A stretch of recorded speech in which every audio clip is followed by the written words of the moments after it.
সবার আগে। কিন্তু এই দুনিয়ায় যদি তোমার সালাম পাওয়ার উপযুক্ত হয়, তাহলে সবচেয়ে বেশি সালাম পাওয়ার উপযুক্ত বাবা এবং মা। এটা আমরা যত দ্রুত বুঝতে পারবো, আমাদের জীবনে তত বেশি সফলতা আসবে। যুবক ভাইদেরকে উদ্দেশ্য করে বলছি, যাদের বাবা মা আছে, আজ থেকে ইনশাআল্লাহ সালাম দিতে পারবো তো? ইনশাআল্লাহ। কোনো লজ্জা নাই। কিসের লজ্জা? আমার বাবাকে আমি সালাম দেব, ভক্তির সাথে শ্রদ্ধার সাথে সালাম দেব। আমার বাবার দিকে আমি একেবারে মন থেকে আমি দেখবো, আমার বাবার চেহারা দেখে নিজের আমার মনটাকে জুড়িয়ে নেব। আমার মার চেহারার দিকে আমি তাকিয়ে থাকবো, তাদের অবচরে। বিশ্বনবী রাসূল কারীম সাল্লাল্লাহু আলাইহি ওয়াসাল্লাম বলেন, মান নাযারা ইলা ওয়ালিদাইহি নাযরাতা রাহমাতিন ইল্লা কাতাবাল্লাহু লাহু হাজ্জাতান মাবরুরাতান। ক্বালু ওয়া মা ইয়া রাসূলুল্লাহ ওয়া ইন নাযারা কুল্লা ইয়াউমিন মিয়াতা মাররা? ক্বালা আল্লাহু আকবার ওয়া আতিয়াব। সাহাবায়ে কেরাম রিদওয়ানুল্লাহি আলাইহিম আজমাইনদের সামনে বিশ্বনবীজি রাসূল কারীম সাল্লাল্লাহু আলাইহি ওয়াসাল্লাম হাদিস বর্ণনা করেন, মান নাযারা ইলা ওয়ালিদাইহি, যদি কোনো ব্যক্তি তার বাবা এবং মায়ের দিকে তাকিয়ে থাকে, নজরাতা রহমাতিন, সন্তুষ্টির সাথে, খুশির সাথে, আনন্দের সাথে, ভক্তির সাথে, শ্রদ্ধার সাথে যদি তার মায়ের দিকে, বাবার চেহারার দিকে তাকিয়ে থাকে, আল্লাহর রাসূল সাল্লাল্লাহু আলাইহি ওয়াসাল্লাম বলেন, ইল্লা কাতাবাল্লাহু লাহু হাজ্জাতান মাবরুরাতান, আল্লাহ তাআলা তার আমলনামায় একটা কবুল হজ দান করে দেন। সুবহানাল্লাহ। আল্লাহর রাসূল বলেন যে কোনো ব্যক্তি যদি মায়ের দিকে রাগ হয়ে নয়, সন্তুষ্টির সাথে, শ্রদ্ধার সাথে, ভক্তির সাথে। আমরা অনেক সময় এমন হয়, বাবার কোনো কথার উপরে যদি রাগ করি, তাহলে বড় চোখ করে তাকিয়ে থাকি। মায়ের কোনো কথার কারণে যদি রাগ হয়ে যায়, তাহলে বড় চোখ করে তাকিয়ে থাকি। এরকম নজর যেই ব্যক্তি দিব, তার গুনাহ হবে। ধমক দিলে যেমন গুনাহ, তেমনি ভাবে বড় চোখে তাকিয়ে চোখ ঘুরান দিলে, অথবা বড় করে চোখ তাকিয়ে বিরক্তির সাথে তাকিয়ে থাকলে তারও গুনাহ হবে। রাসূল কারীম সাল্লাল্লাহু আলাইহি ওয়াসাল্লাম বলেন, বিরক্তির সাথে নয়, রাগের সাথে নয়, বরং যদি কোনো ব্যক্তি তার বাবা এবং মায়ের চেহারার দিকে নজরাতা রহমাতিন, শফকত, ভালোবাসা, সৌহার্দ্য, ভক্তি এবং শ্রদ্ধার দৃষ্টিতে তাকিয়ে থাকে, ইল্লা কাতাবাল্লাহু লাহু হাজ্জাতান মাবরুরাতান, তাহলে আল্লাহ রাব্বুল আলামিন কাবা শরীফে হজ করলে যেরকম একটা হজ হয়, আল্লাহ রাব্বুল আলামিন এরকম একটা কবুলি হাজ্জাতান মাবরুরাতান, হাদিসের মধ্যে এসেছে, হাজ্জাতুন মানে হজ, মাবরুরাতান মানে কবুলি হজ। হাজ্জাতান মাবরুরাতান, আল্লাহ রাব্বুল আলামিন একটি কবুলি হজের সওয়াব তার আমলনামায় লিখে দেন। ক্বালু ওয়া ইন নাযারা কুল্লা ইয়াউমিন মিয়াতা মাররা, সাহাবায়ে কেরামের মনের মধ্যে কৌতূহল জাগলো, প্রশ্ন হলো, ইয়া রাসূলুল্লাহ, ইয়া হাবিবাল্লাহ, ওয়া ইন নাযারা, যদি তাকায়, কুল্লা ইয়াউমিন, প্রতিদিন, মিয়াতা মাররাতিন, 100 বার, 100 বার যদি তাকায়, একবার তাকাইলে একটা হজের সওয়াব, আর যদি 100 বার তাকায় তাহলে কি হবে? রাসূল কারীম সাল্লাল্লাহু আলাইহি ওয়াসাল্লাম বলেন, ওয়া আল্লাহু আকবার ওয়া আতিয়াব।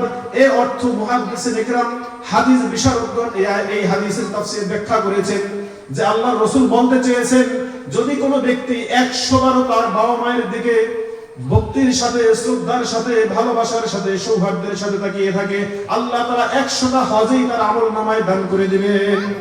সুবহানাল্লাহ। আমার যুবক ভাইরা, আমার বন্ধুরা, জীবনটা হেলায় খেলায় শেষ করে দিও না। আল্লাহর দিকে ফিরে আসো, ফাফিরু ইলাল্লাহ, আল্লাহর দিকে ফিরে আসো।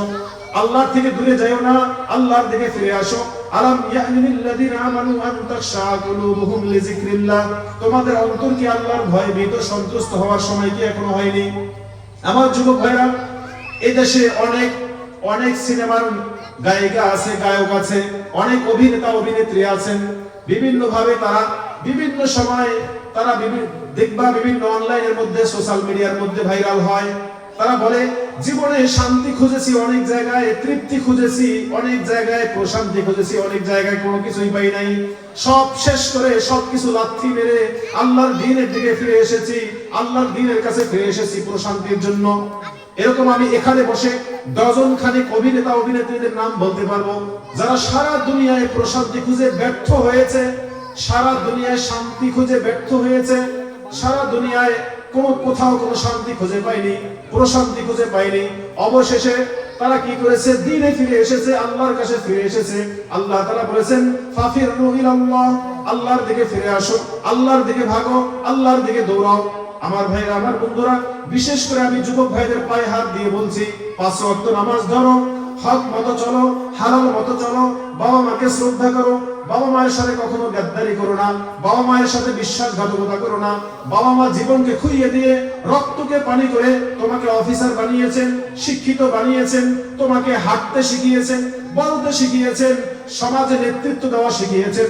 আজকে সেই বাবা মা আশা করেছিলেন যে আরে আমার সন্তান এত বড় হয়ে অফিসার হয়ে টাকা ইনকাম করে আমাদের জন্য বড় বিল্ডিং করে দেবে, আমাদের ভালোর জন্য এটা করবে, আমাদেরকে সুন্দর চিকিৎসা করাবে, এই আশা নিয়েছিল।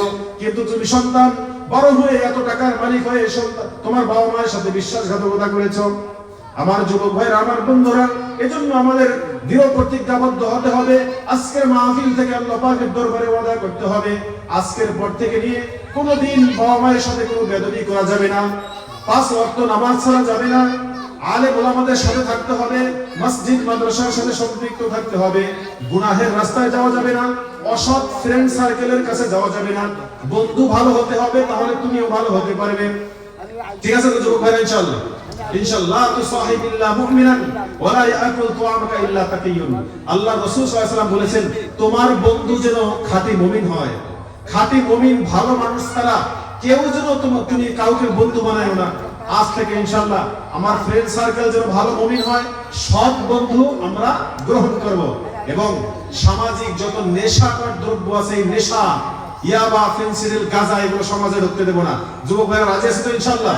10 জন যুবক যদি সমাজে দাঁড়িয়ে যায়, এই সমাজ আদর্শবান একটি সমাজ বিনির্মাণে 10 জনের ভূমিকা যদি থাকে, এই সমাজ পরিবর্তন হতে বাধ্য ইনশাআল্লাহ। যুবক ভাইরা রাজি আছেন ইনশাআল্লাহ? ইনশাআল্লাহ। আল্লাহ তাআলা আমাদের যুবক ভাইদেরকে আল্লাহর দ্বীনের জন্য কবুল করুন, ইসলামের জন্য কবুল করুন।